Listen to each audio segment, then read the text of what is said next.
tardes, bienvenidos como siempre a este programa de cierre para hacer un poco un análisis de todo lo que ha sido esta jornada, que bueno, ya lo han visto ustedes y han estado al corriente de todo lo que hemos ido contando en Negocios Televisión. Ha sido un día bastante intensito, ya no solo en el plano más internacional, porque ya saben que hoy comenzaba esa cumbre de los BRICS, ha hablado Vladimir Putin, ha hablado Lula da Silva, ha hablado también Narendra Modi, el primer ministro indio, ha hablado el presidente de Sudáfrica, que era el país anfitrión de la cumbre de los BRICS, ha hablado también el ministro de Comercio de China como representante en esa cumbre. Por cierto, esta mañana también lo ha hecho Xi Jinping, pero eso sí, como una visita de Estado a Sudáfrica antes de la cumbre. Pero vamos a comenzar, como bueno, lo hicimos en el día de ayer, por ejemplo, también en este cierre, por lo más nacional. Comenzamos por España, porque ya saben que estos 2 días han sido cruciales. Ha habido ronda de consultas por parte del rey Felipe VI con los distintos partidos políticos. Ayer era el primer día, hoy el último. Hoy ha hablado con Feijóo, ha hablado con Sánchez, ha hablado con Abascal.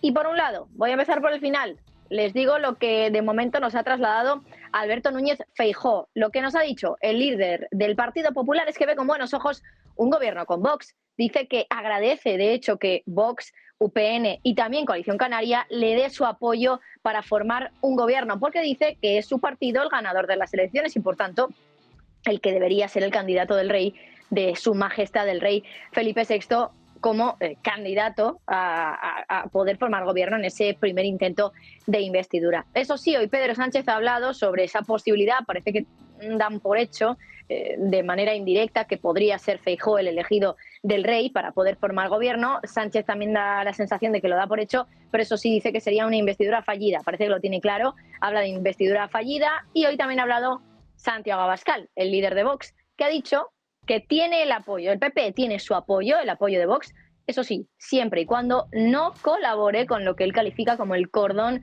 sanitario a su partido, a Vox. Lo decía así hoy Santiago Abascal.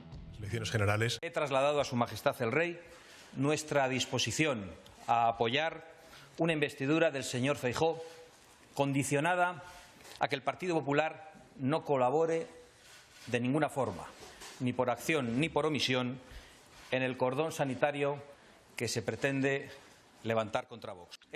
Bueno, y si nos fijamos más en lo que ha ocurrido, ya lo saben, como siempre aquí en Negocios Televisión muy pendientes de ello, en términos de la guerra, la actualidad del día de hoy en lo que ocurre entre Rusia y Ucrania, cabe destacar algo muy similar a lo que ya les contamos en el día de ayer. 2 drones derribados en Moscú, en la capital rusa. Esta madrugada el titular era el mismo con el que abríamos también en el día de ayer. 2 drones derribados en Moscú. 2 drones nuevos en este caso. 2 drones que también, bueno, pues habrían paralizado ese tráfico aéreo de la capital del país, de Rusia. Parece que esto ya viene siendo mucho más asiduo de lo que lo era hace unos meses, cuando también hablábamos de esos drones, pero hoy, por ejemplo, en Todos Geopolítica nos decían los expertos, la gran duda es hasta qué punto o qué tipo de drones son estos, hasta qué punto están lanzados desde Ucrania o desde el propio territorio de Rusia, puesto que ya saben que Moscú está lejos de la capital, bueno, de la capital no, de todo el territorio ucraniano.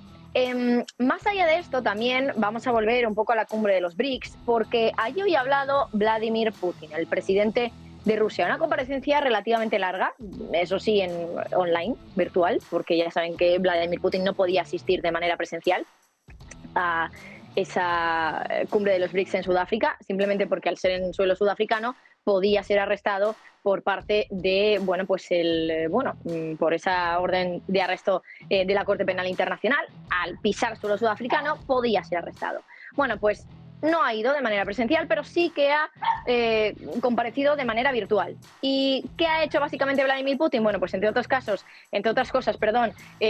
sobre todo ensalzar un poco la labor o las particularidades de África, también ensalzar, en este caso sí, la labor de Rusia como suministrador, por ejemplo, de alimentos a África. Dice que Rusia va a poder sustituir todo el grano que podía aportar Ucrania a África, que va a poder hacerlo por la cosecha que se viene este año. Y también, por supuesto, ha utilizado ese espacio dentro de la cumbre de los BRICS para criticar a Occidente, para culpar a Occidente también de los males que sufren algunos países emergentes, como pueden ser los países africanos en este caso. ¿Qué ha dicho Vladimir Putin? Pues ha tildado de ilegítimas las sanciones que ha aplicado Occidente contra Rusia por culpa de la guerra en Ucrania. Básicamente ha venido a decir que son un poco la causa de muchos problemas que ahora mismo están enfrentando algunos de los países más vulnerables de algunos de los países más pobres que están dentro del continente africano. Allí también ha hablado Cyril Ramaphosa, el presidente sudafricano, que ha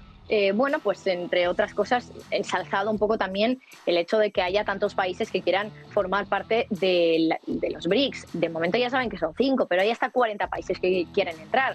Y hoy en Todos Geopolítica también planteábamos lo siguiente: ¿hasta qué punto es contraproducente o no, todo lo contrario, que entren tantos países dentro de este grupo de momento selecto de 5 países?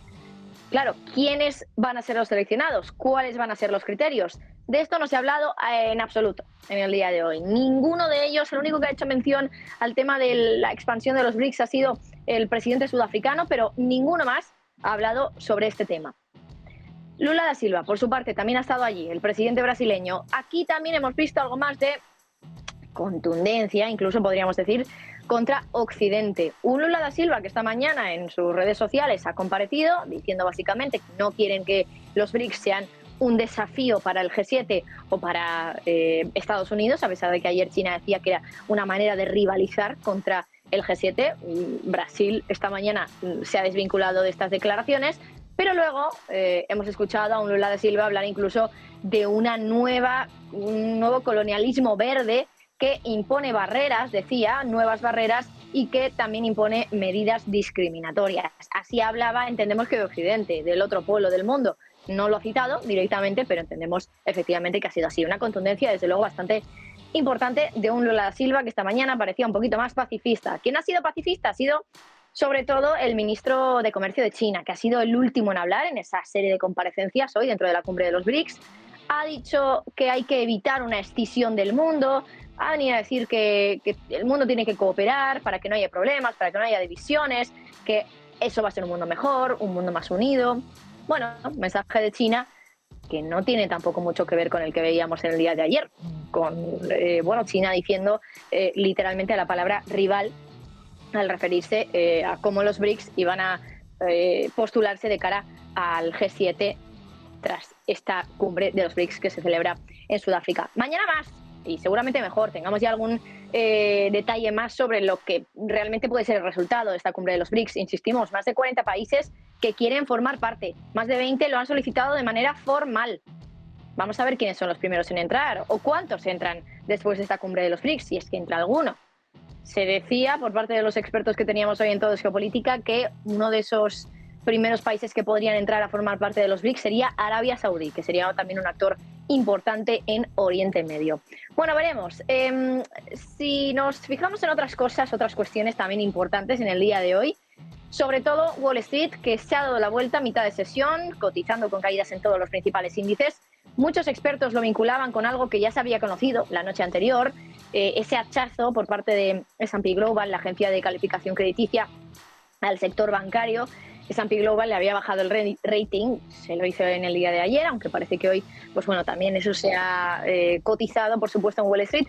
Le ha bajado el rating a muchos bancos. Claro, esto da que pensar, sobre todo a los más alarmistas, ¿no?, que esto puede ser un signo de que algo está por pasar en el sector bancario, que una de las cuestiones también que nos preguntábamos aquí es hasta qué punto esto es algo que se avanza a lo que va a pasar o que es algo retrasado respecto a lo que ya ha ocurrido con estos bancos de Wall Street. Recuerden que la gran crisis, vino sobre todo en marzo, con la caída de Silicon Valley Bank, de Signature Bank, después de First Republic Bank. Claro, ¿hasta qué punto ahora es cuando los ratings lo están recogiendo? O esto de los ratings está recogiendo algo que todavía no hemos visto. Muy probablemente sea la primera opción, porque así es como funcionan los ratings. Es algo que no es un indicador adelantado, sino más bien todo lo contrario. Más cuestiones en el día de hoy. Foco también para el expresidente de Estados Unidos, Donald Trump. En sus redes sociales ha venido a confesar que se va a entregar este jueves para que le arresten en Atlanta, en Georgia, por ese caso de fraude electoral en el estado de Georgia. Así que veremos, habrá que estar muy pendientes el jueves, por tanto, a ese posible arresto de Donald Trump, el expresidente de Estados Unidos, que ya saben que ahora mismo está en la carrera presidencial para las elecciones del año que viene.